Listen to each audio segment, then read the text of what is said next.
Yeah, please. Thank you.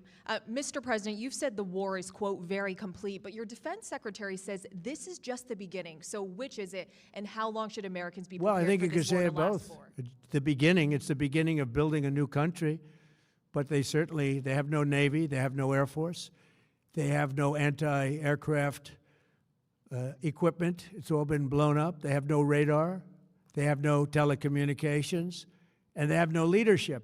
He has done some phone interviews with several outlets, most recently talking to CBS News' White House reporter, I should say. And in that interview with Wei Zhejiang, he said, I think the war is very complete, pretty much. They have no Navy, no communications, they've got no Air Force. He added that the U.S. is, quote, very far ahead of the initial 4 to 5 week estimated time frame. And then with that, we bring in Danny Denai. He has done some. We got to talk about this whole situation because there is a lot going on with all of this, including, of course, the gas prices. Oh my goodness, the gas prices, which I always find kind of interesting that, especially liberals and Democrats are crying and complaining about gas prices, considering how high they were for 4 years under Joe Biden.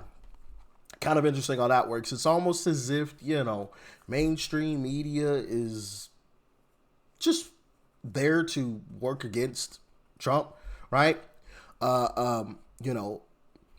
Explode anything and everything that's even remotely negative about Trump and whisper about, all of his successes. Right? Shout his failures and whisper his accomplishments. That is mainstream media, and it's a darn shame. It's a darn shame because mainstream media wasn't talking about gas prices this much under Joe Biden. Nah, not at all. Not at all. Gas prices were through the roof. Now I want to talk about it a little bit. I got a clip from CNN that I'm going to play for you all because gas prices, of course, spiked, but then they also tanked very, very rapidly, and CNN had a report on it. Check it out. There's been a little bit of positive movement in the markets after the president told CBS that the war is pretty much complete. What's the latest? Yeah, oil prices hitting their lowest level of the day after crashing through that $100 a barrel benchmark overnight, even reaching up to $115, $120 a barrel. Those are numbers that we haven't seen for nearly 4 years since the war between Russia and Ukraine broke out. But even though these levels have come down to about $85, $90 a barrel, still 30% higher than they were just a month ago. Markets obviously move very quickly, but what isn't moving so Oh, man. How often have you heard them talk about how low gas prices have been? Bro, this is amazing, man. Oh, my goodness. Oh, my goodness. Wow.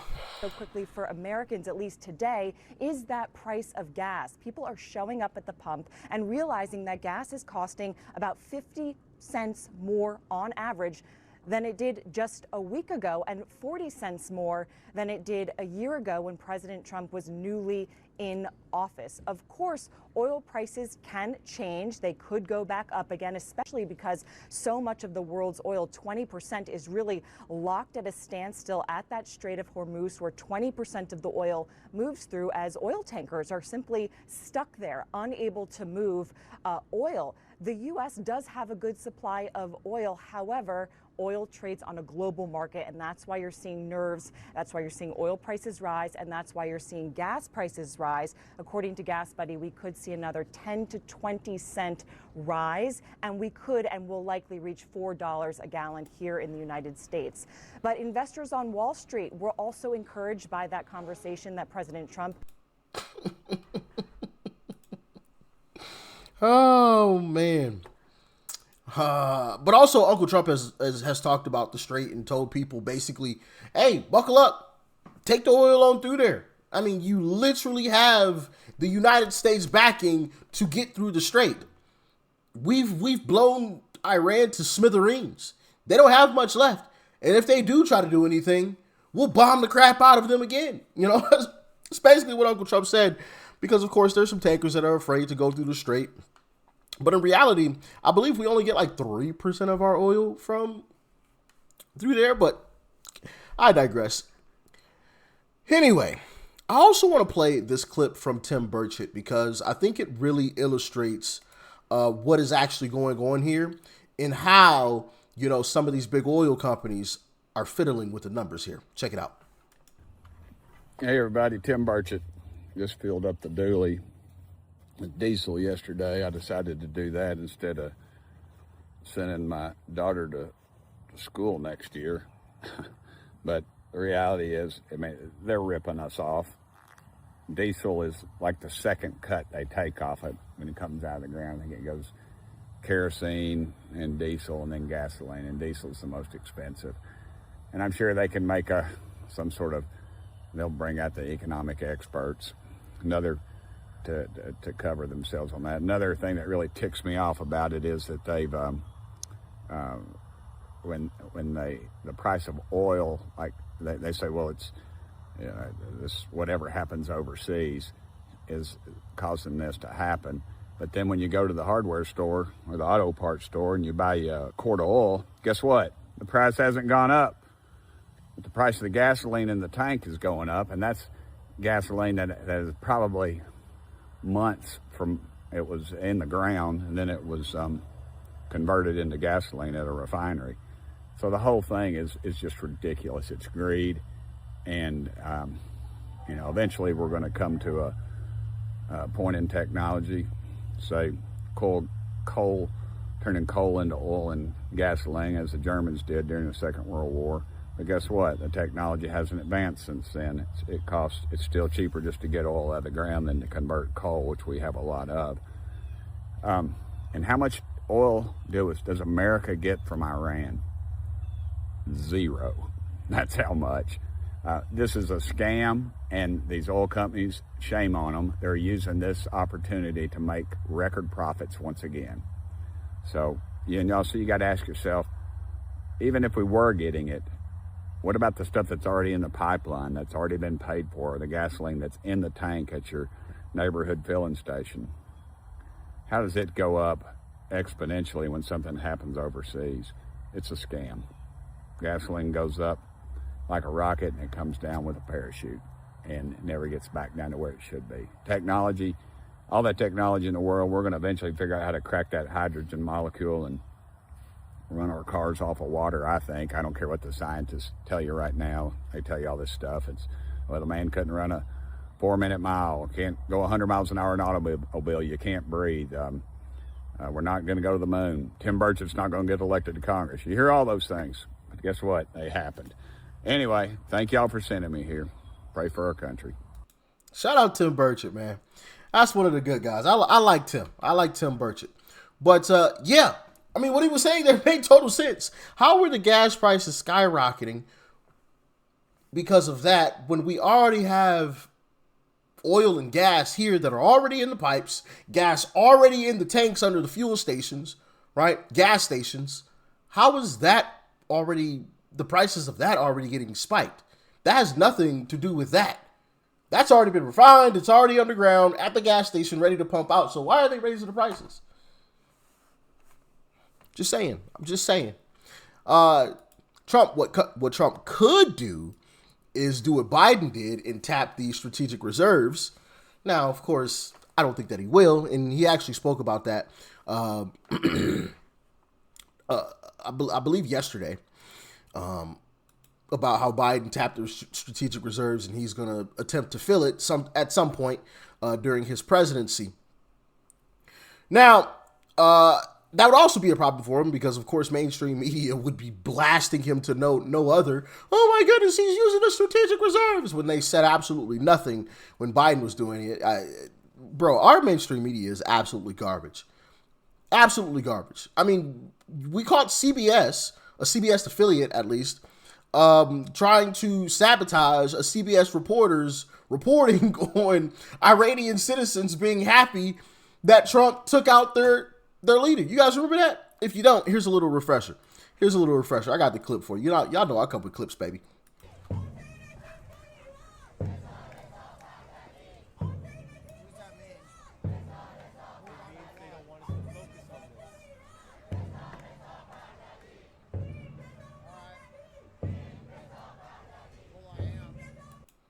I know that's a little hard to hear because they're not talking directly into the mics. He's talking to the cameraman behind the camera. He gets allegedly gets a text from, one of his higher ups that says, don't focus on, the people behind you. Don't focus on the people celebrating.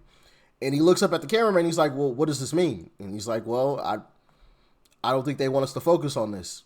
And the guy's like, all right, but I am. And then he goes on about his business, actually reporting on these people, Iranians, celebrating. That's our garbage mainstream media for you right there. Absolutely garbage. Now we got to move on to another topic of discussion, which is the bombing of the school in Iran, which leftists, of course, ran with to no other. I'm going to play what Trump had to say about it, and then I got another clip I got some more that I want to show you about that as well, because it seems like it wasn't us. Check it out. Mr. President, did the United States bomb a girls' elementary school in southern Iran on the first day of the war and kill 175 people? In my opinion, based on what I've seen, that was done by Iran. Is that true, Mr. Hegson? It was Iran who did that? We're certainly investigating. Still investigating? But the only side that targets civilians is Iran. We think it was done. We think it was done by Iran because they're very inaccurate, as you know, with their munitions. They have no accuracy whatsoever. It was done by Iran. And to that front, there's actually a video clip floating around of an Iranian missile that is like flying like crazy through the air. Let me see if I can find that video clip. But it's like it's like going all over the place. Matter of fact, here it is. Here is the clip of the Iranian missile, which kind of proves that it's plausible that it was them that did it to themselves. Look at this missile. Like, look at the trajectory. I mean, look how squiggly that is, you know? Look at this. Straight down in Iranian territory. Bombed themselves. Now, this isn't, full disclosure, this isn't the alleged bombing itself, okay? This is a totally different bomb. All right, I don't want to make that clear so nobody's confused. Oh, see, here's the actual evidence of the bomb hitting the school. Like, no. This is not the video clip. I haven't been able to find any video clip. This is not the video of the actual bombing. Okay, this is a totally different bomb. This is just to illustrate how garbage some of their missiles genuinely are. I mean, this took off in Iranian territory and landed back down in Iranian territory. So definitely plausible that it could have been themselves. Okay. Actually, there is a video of the alleged bombing, but I'm not going to show that. Now, I want to move on to something else here, and that is this. The regime in Iran has now confessed that the IRGC mistakenly bombed an Iranian school yesterday, killing many children. To all the legacy media and pro-regime influencers who peddled your fake news, retract and delete. All right. An IRGC aerospace missile hits a school in Minab County. I don't know how to say that. So, yeah. Allegedly, they admitted to it. So, I guess another hoax down the drain once again, huh? Another one. Anyway. Y'all get in the comments. Let me know your thoughts and your opinions. As always, stay safe out there. Peace and love. I'm out.